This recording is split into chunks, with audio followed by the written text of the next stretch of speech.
Have you ever caught yourself speaking out loud when no one else was there?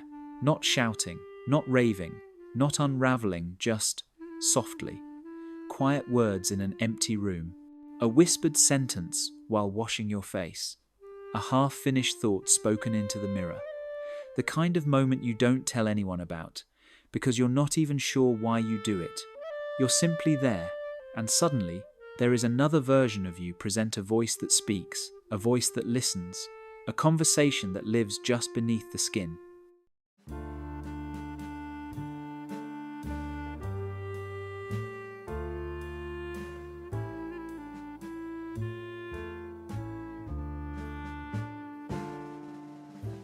You might laugh it off when it happens.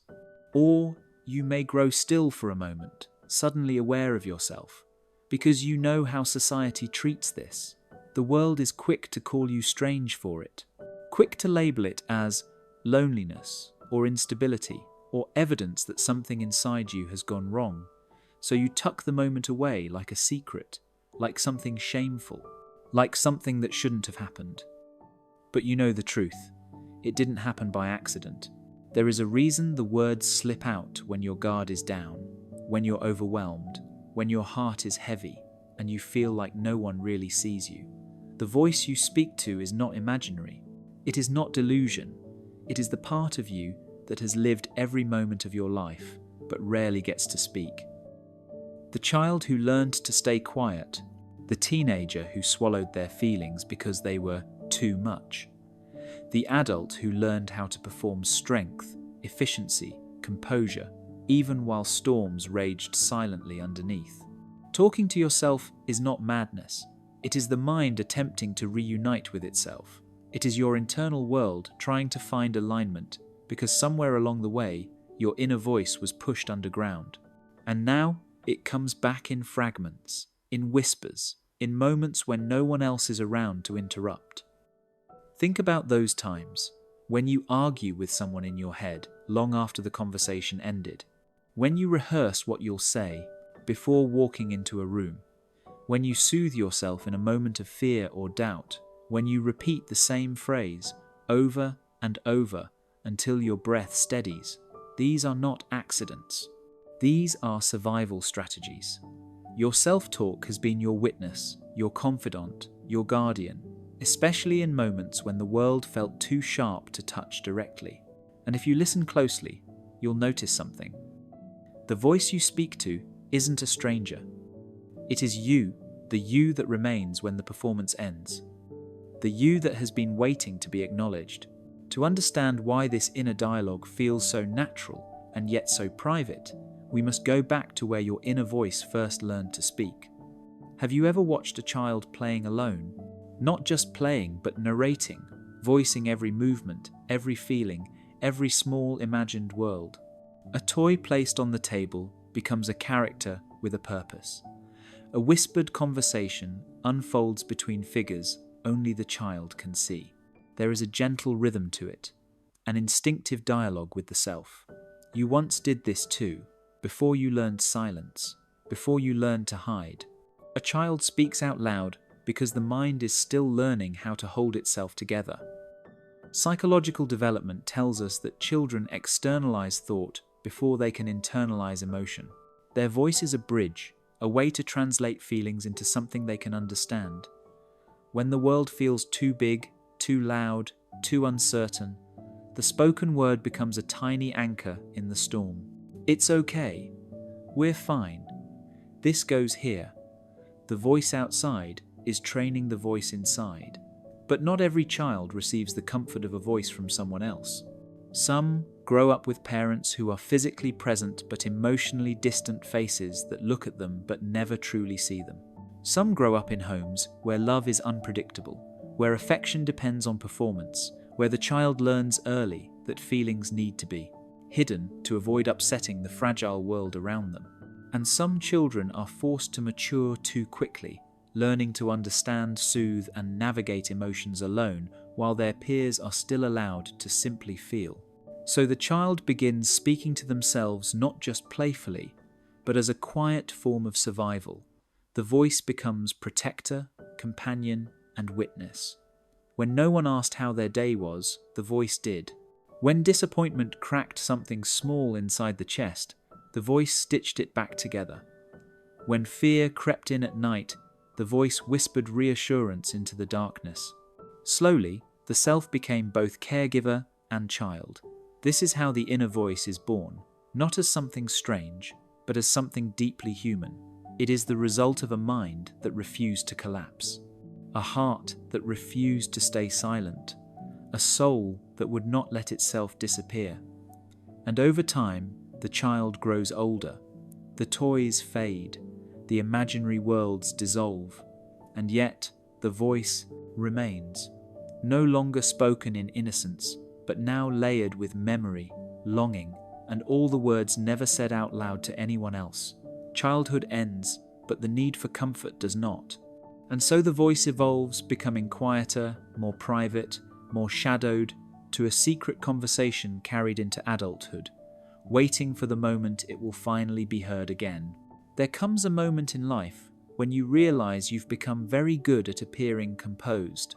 You know how to speak in the right tone, nod at the right time, hold your expression steady even when something inside you twists. You know how to appear fine. But the voice inside you, the one that once spoke freely as a child, didn't disappear. It simply learned to hide behind the mask you wear for the world. You notice it most in quiet moments, standing in the bathroom, staring into the mirror longer than necessary, or in the kitchen late at night, when the day has already exhausted you and the silence feels heavier than the darkness. You speak softly, privately rehearsing what you wish you had said earlier, or what you plan to say tomorrow. You try to find the courage that didn't exist at the moment you needed it. The voice comes out not because you are weak or strange, but because something inside you is trying to keep you from collapsing under the weight of your own expectations. Psychologists sometimes call this the internal dialogue, but there's more to it than that. It's not just one voice, it is many. There is the narrator, the voice that describes what you are doing, as though giving shape to your own existence. There is the shadow voice, the one that holds your unspoken disappointments, anger, and unresolved grief. And then there is the inner parent, the voice that tries to soothe you when life feels too heavy, or scolds you when you believe you should have done better. These voices are not separate personalities. They are fragments of you, the pieces you had to, separate just to survive. And so you talk to yourself when decisions feel overwhelming. You whisper, "It's okay," when no one is around to say it for you. You ask yourself questions out loud because answers feel more real when spoken. You argue with yourself because sometimes you are the only person who understands the complexity of what you feel. The world sees an adult performing normal life, but inside you are still negotiating with the child who once learned to hold everything alone. There is loneliness here, yes, but there is also resilience. The voice inside you is proof that you never abandoned yourself, even when others did. The mask you wear may be polished, calm, well-adjusted, but the voice behind it is raw and real, trying to pull the pieces of who you are back into alignment. To understand why this inner dialogue persists, why it feels necessary, instinctive, and deeply emotional, we must step into the realm of psychology and the science of the mind. Have you ever wondered why thoughts feel heavier when they stay silent? Why a problem, when kept inside your head, seems tangled and dense, but the moment you speak it aloud, even to no one, something begins to loosen? This is not accidental. The mind is not only a place of thought, it is a place of echo, reflection, and sound. Your voice is a tool, and speaking to yourself is one of the oldest ways the human brain organizes reality. Psychologists call it self-directed speech, a concept rooted in the work of Lev Vygotsky. He observed that children first speak aloud to guide themselves through the world, to remind, to soothe, to understand. Over time, society teaches the child to silence this voice, to internalize it. But the mechanism remains. The voice never disappears. It simply retreats inward, where it becomes the foundation of how you think about your own thinking, what neuroscience calls metacognition. Talking to yourself is the mind attempting to bridge the gap between emotion and interpretation. When you speak aloud, your left brain, the analytical, structured side, and your right brain, the emotional, intuitive side, begin to communicate more clearly. The voice is not a sign of instability. It is the nervous system reaching for balance, like two hands meeting in the dark. Studies show that self-talk improves emotional regulation. Saying something out loud slows the nervous system, lowers cortisol, and helps the prefrontal cortex regain control from the amygdala, the part of your brain that reacts out of fear or instinct. This is why, in moments of crisis, you whisper, "It's okay," even if you don't fully believe it. The body responds to the sound of your own reassurance. It also strengthens memory. When you speak something out loud, you anchor it more deeply in your mind. Your voice becomes a marker, a place of return, like carving a small symbol into the wood of your life so you can find your way back when everything feels overwhelming. But underneath all of this is something more intimate, something more fragile. The voice you speak to is also the voice you have hidden, the parts of you that were silenced by expectation, disappointment, or fear. The inner dialogue reveals the fractures, the pieces of you that learned how to survive without being seen. So, when you speak to yourself, you are not just thinking, you are remembering, reassembling, negotiating with the pieces of your own existence. And when the inner world is divided, when something inside you is unresolved, unspoken, or aching, the voice you speak aloud begins to reveal what you are most afraid to feel. Have you ever noticed how the voice you speak to when no one is around knows things you never say out loud? It knows the disappointments you dismissed, the apologies you never received, the grief you never allowed yourself to feel fully. That voice is not just a habit, it is a witness, one that has seen every version of you that the world never did. There are nights when you find yourself speaking into the quiet, as if someone were sitting beside you. Not loudly, just a soft, tired confession.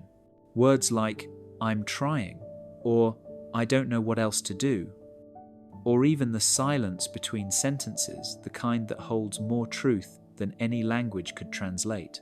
In those moments, you are not talking to the air.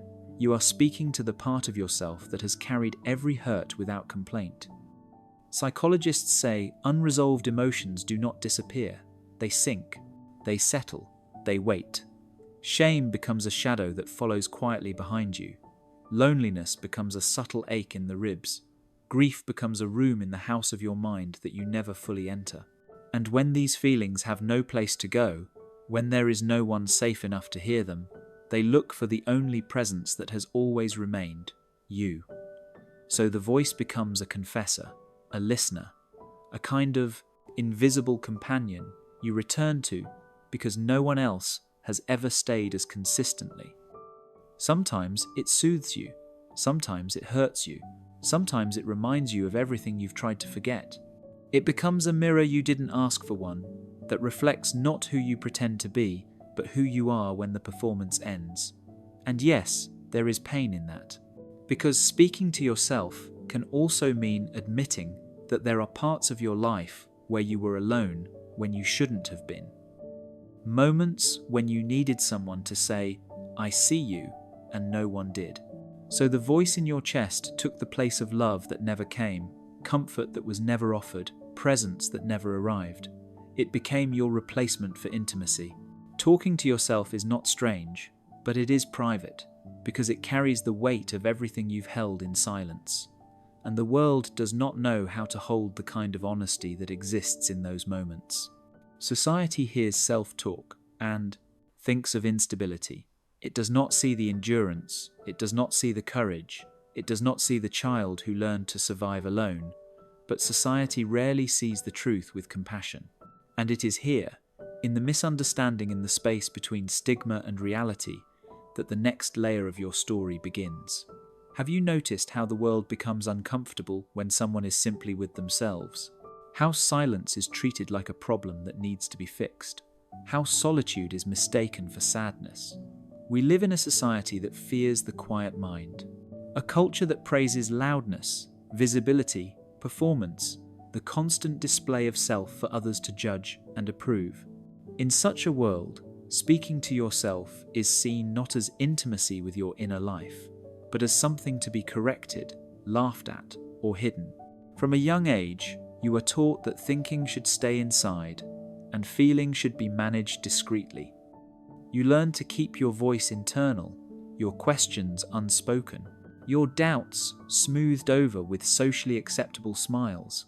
People don't fear your words, they fear the honesty behind them, because talking to yourself is raw, unfiltered. It reveals an inner world that cannot be curated for others, and we live in a time where identity itself has become performance, where value is measured by how well you fit into the expectations of the crowd. Society calls self-talk strange because it reminds people of their own unspoken thoughts, the ones they spend their entire lives trying not to confront. So they label you to distance themselves from the discomfort. They call you lonely, as if companionship should always come from outside. They call you unstable, as if sanity is measured by silence. They call you weak, as if speaking to yourself is anything but an act of endurance. And yet, throughout history, some of the greatest minds spoke to themselves. Philosophers walking alone under ancient skies, speaking their questions. Into the night, poets whispering lines under their breath until meaning appeared. Scientists, artists, monks, warriors, people who understood that the deepest transformation happens in conversation with the self. The inward voice has always been sacred. It is only modern culture that has tried to turn it into something embarrassing, because modern culture worships distraction, noise, constant engagement. It tells you that if you are not speaking to others, posting yourself, proving yourself, displaying yourself, then you do not exist. It tells you to replace introspection with consumption, emotion with entertainment, presence with performance, and in doing so, it disconnects you from the only relationship that lasts your entire life, the relationship with yourself. So you learn to hide the voice, to speak only when no one is around, to pretend you don't need to hear yourself. But there is a cost to living with a voice no one else hears, a slow erosion of the part of you that remembers who you truly are beneath the image, beneath the performance, beneath the world's expectations. And that cost reveals itself in the quietest place of all, the emotional toll you carry alone. Have you ever felt like your own mind has become both your refuge and your prison? Like the only place you can speak honestly is inside yourself, yet that very place is also where your doubts echo the loudest. The inner voice that once protected you can become the battlefield where your past and present collide. There are moments when the voice is gentle, when it holds you the way no one ever did, when it reminds you to breathe, to soften your shoulders, to try again tomorrow. In these moments, the voice is a sanctuary, a quiet room inside your chest where the world cannot reach you. It becomes the proof that you have never truly abandoned yourself, even when others did. But there are nights when that same voice turns sharp, when it becomes the echo of every disappointment, every unspoken fear, every painful memory you hoped time would erase. It tells you you're not enough. It replays every mistake like a film loop that refuses to fade. It calls your name in a tone you learned from someone who once made you feel small. The inner voice becomes your shadow, the version of you built out of every wound you carried silently. Over time, this shapes you, not just emotionally, but relationally.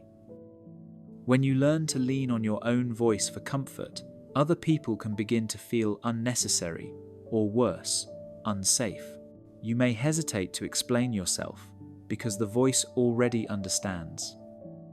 You may withdraw from others because the voice is easier to speak to.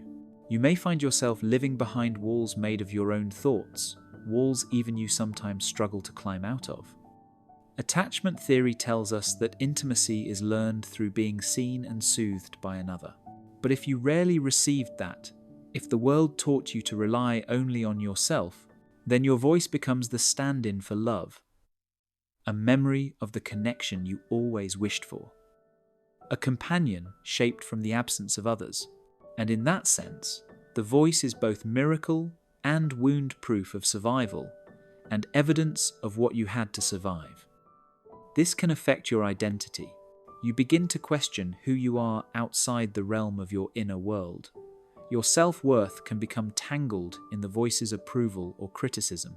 You may fear vulnerability because letting someone else in means risking the one stability you have always known, the conversation within. And yet, this story does not end in tragedy, because the same voice that once carried your loneliness can also guide you back to yourself. If you learn not just to hear it, but to understand it. If you listen differently with compassion instead of fear, the voice stops being the battleground and becomes the bridge. A bridge to healing. Have you noticed that the voice inside you changes depending on how you speak to it? The same inner companion that once reassured you can become harsh when spoken to with impatience. And the same voice that once frightened you can soften if approached gently. The goal has never been to silence this voice. It has always been to understand it, to turn it from a reaction into a relationship. Healing begins when you stop treating the voice as a problem and start treating it as a message. The next time you hear yourself whisper something in the quiet pause, listen, not with judgment, not with panic, but with curiosity. Ask yourself, who is speaking right now? The child who once felt alone? The adult who is tired of carrying everything? The heart that wants to be held but has never been shown how? The voice is not random. It is memory shaped into language. Psychologists refer to this as inner reparenting, learning to give yourself the emotional presence you needed when you were younger. When you say, "It's okay," to yourself, you are stepping into the role of the parent you wished you had. When you speak to yourself with patience instead of frustration, you are repairing the bond between your past and present self. You are becoming the one who stays. You can begin to guide the voice instead of reacting to it.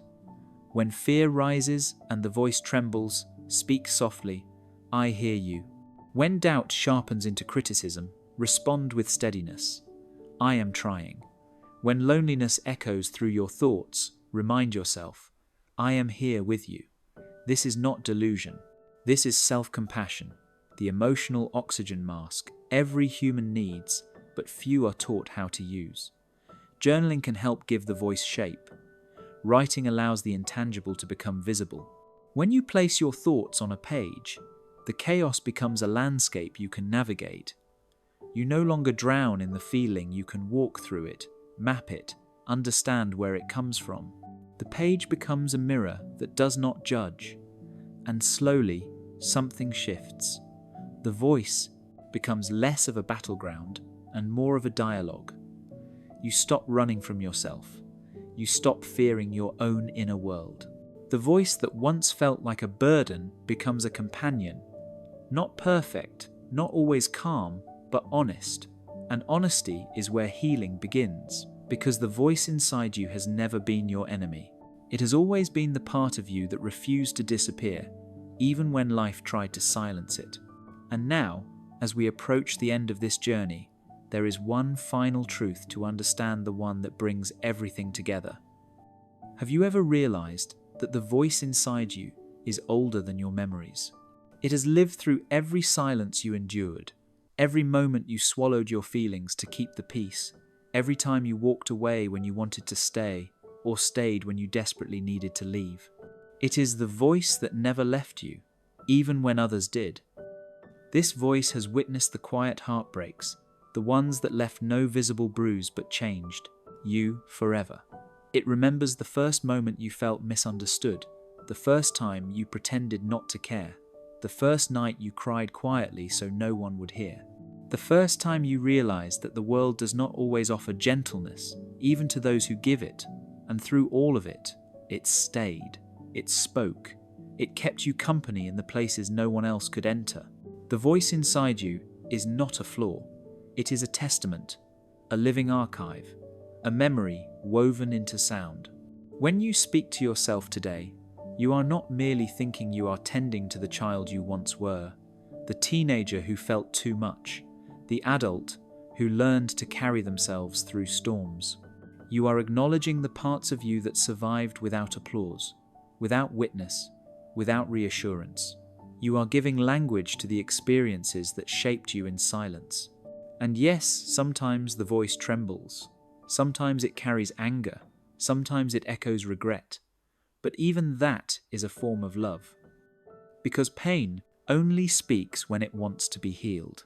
Your inner voice is not trying to control you. It is trying to reach you. It wants you to notice the places where you are still hurting.